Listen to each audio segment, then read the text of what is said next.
Calm Down TV.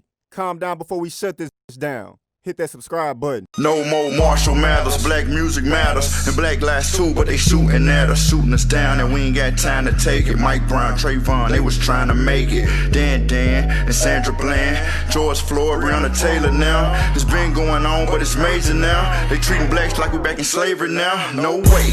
You know what I mean? 615 is our residence. Stacking cheese, cause we all about them presidents. Oh, yeah. Get in, get out was the rules when you enter this. See, I Put your trust off in your strap, cause ain't no friends in this. CashVillionaires. And so that name CashVillionaires, it was like, dang, that's a catchy little name. You know what I mean? Like, even though it was just part of the hook that we was just saying it, but at the time, like us three coming together, we didn't have a name officially.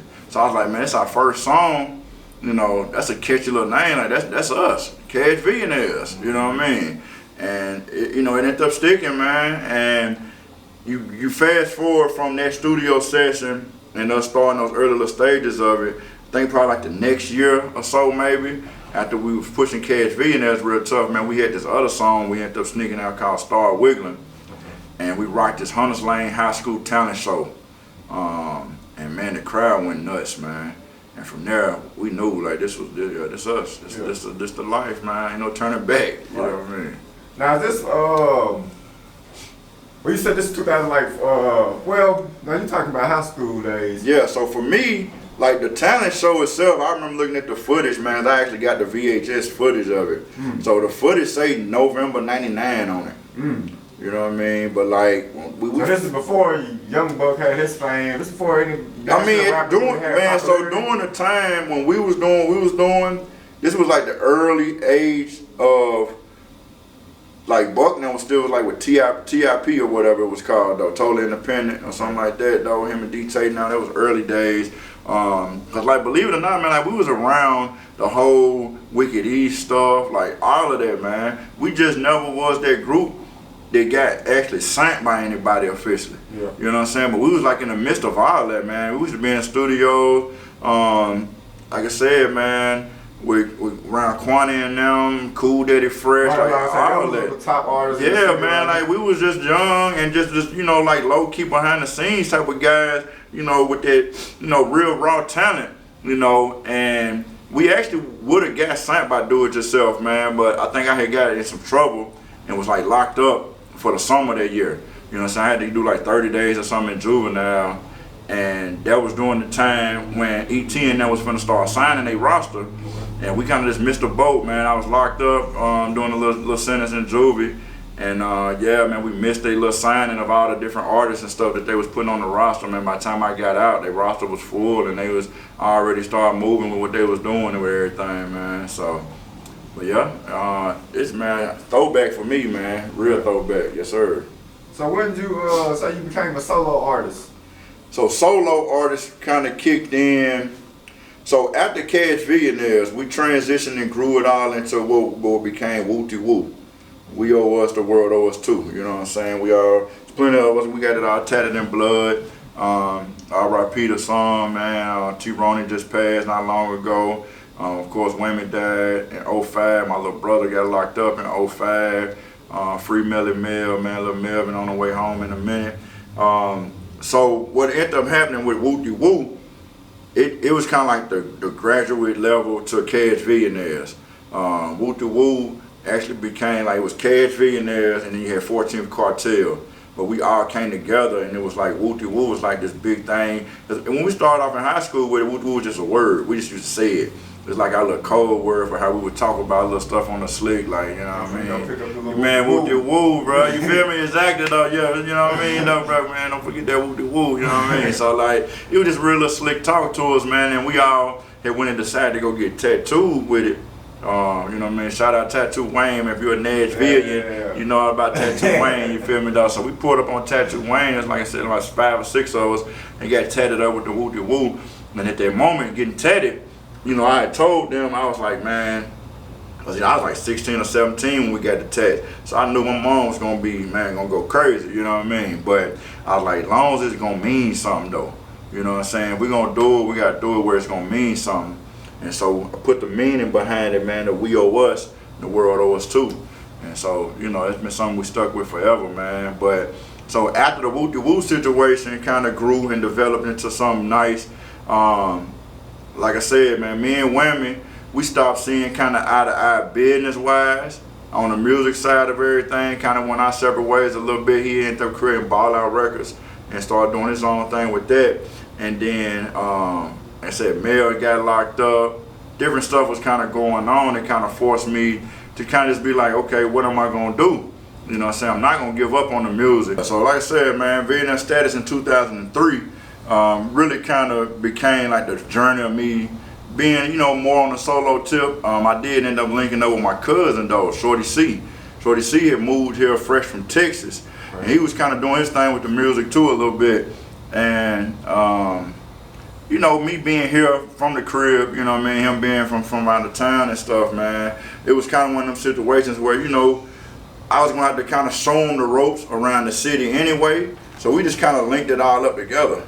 You know what I'm saying? And we created the whole movement for Billionaire Status, pushed it for some years. Through that Billionaire Status movement, I, of course, you know, was always getting asked from the city, you know what I'm saying, man, when you gonna drop something? When you gonna drop something solo, you know what I mean?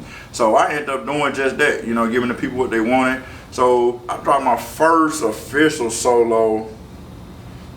Matter of fact, I think it was like 06. Because after my people's, you know what I mean, situation, Whammy got killed in 2005, and my brother got locked up in 2005 that same year. This was after me and Shorty C did a nice little run of duos together. We did some MUG and Shorty C projects together. But in 06, I ended up dropping on solo, my first MUG Money United with Gang self-titled project in 2006, man. It was the first installment to the Money United with Gang mixtape series. All right, now tell me about the mixtape you did with DJ Smalls. Okay, bet. So yeah, so the DJ Smalls project came about. It was actually the second installment to the Money United with Game mixtape series that I was doing.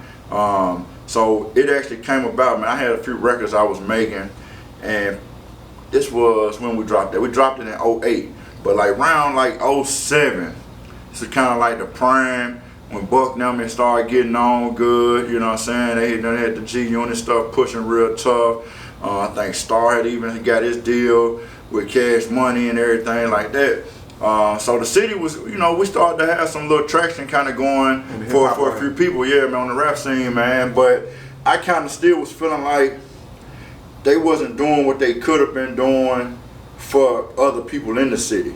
You know what I'm saying? Like, I always look back at like how Atlanta right now, man, it's like they always been about pulling people in and putting other people on once people got on. And it just seemed like Nashville was trying to do that, you know what I'm saying? Especially like Buck in the position that he was in, I kind of felt offended by, you know, his movement around the city, you know what I mean, or lack thereof, whatnot though, man. So I had this record I had created called Reality Check.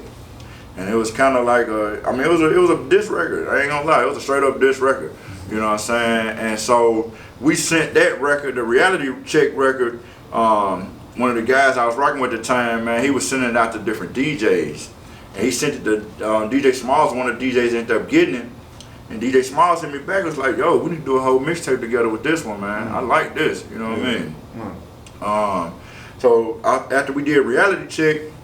Hold up, and what people don't realize, one thing people need to realize about that, is back then mixtapes was like necessary for a career. Oh yeah, for sure. Like the Gangsta Grills days, man, like you needed this stuff to be take you to that next level. Yeah, man. like that was necessary. Yeah, this was like, I mean, like you said, Gangsta Grills, Southern Smoke, like all those type of mixtapes and stuff like that was like really like that next step before you was to sign a major deal. It's like this was like the part of the process. Yeah. It's like doing an interview now. Almost. Exactly, yeah, man, exactly. Like real talk with Vlad or I don't know. Come on, man, calm down TV.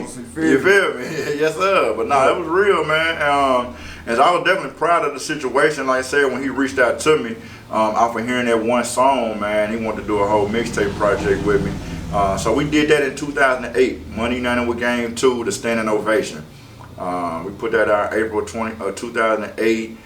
Man, and it did what it's supposed to do, man. Like, it took me to another level, you know what I mean, to a nationwide level, man. We was touring in and out of town, up and down the road, man, getting major love, man, you know what I'm saying, putting product on the streets, merchandise on the streets, Yeah, it was a good situation though for us. What was the reaction from your peers and the city when you released the diss track though? Oh, and that was the thing, man. So it's crazy you brought that up, man. It was actually like, it was a catch-22. You know what I'm saying? Because it was good that somebody did step up and speak up for the city. You know what I'm saying? The way I did in the record. But then at the same time, it was one of them situations where, okay, like I said, Buck just got on good. Star just got on good. We don't want to take that away from the city. Right. So it's like, you saying the right stuff. You saying some real stuff, bro. You keeping it real. But you're keeping it too real for right now, though, because we need them to stay where they at in their position they in, you know what I mean? So the city can keep trying to get on though a little bit, you know what I mean? Yeah. So, like I said, it was like one of them catch-22s, man. Some people love the fact that I did what I did, and some people just, it was timing. Yeah.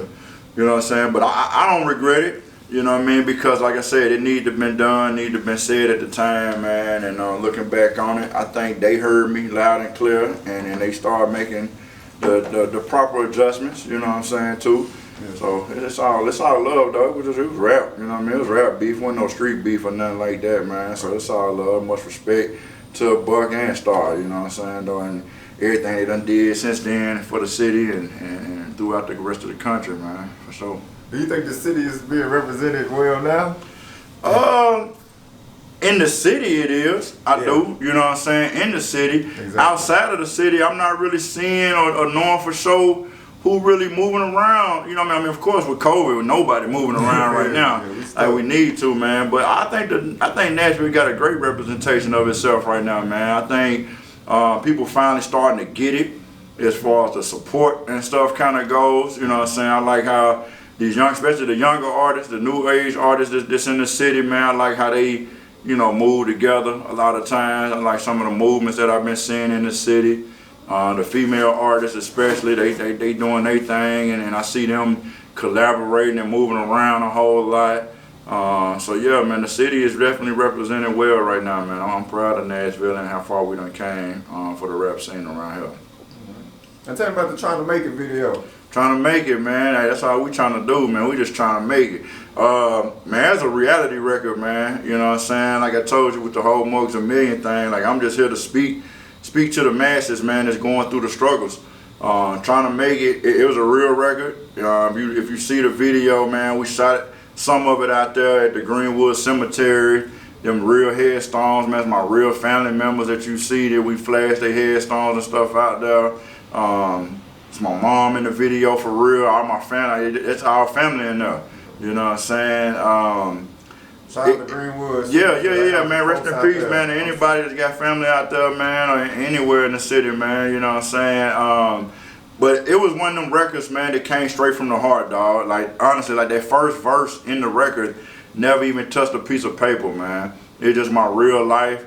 You know what I'm saying? My brother really is facing that life in the pen. You know what I'm saying? My cousin really is on my shirts, man, in the sky. You know what I mean? So it just one of them real records, man, and I felt like timing was everything for it, because right now in the world that we in, everybody trying to make it. You know what I'm saying? But it's motivation, because not only we trying to make it, like I said, man, I'm looking in the mirror saying I'm gonna make it, because I'm gonna make it, man. We gonna make it. You know what I mean? We gonna get through this thing though. Right. For sure, for sure. Oh yeah.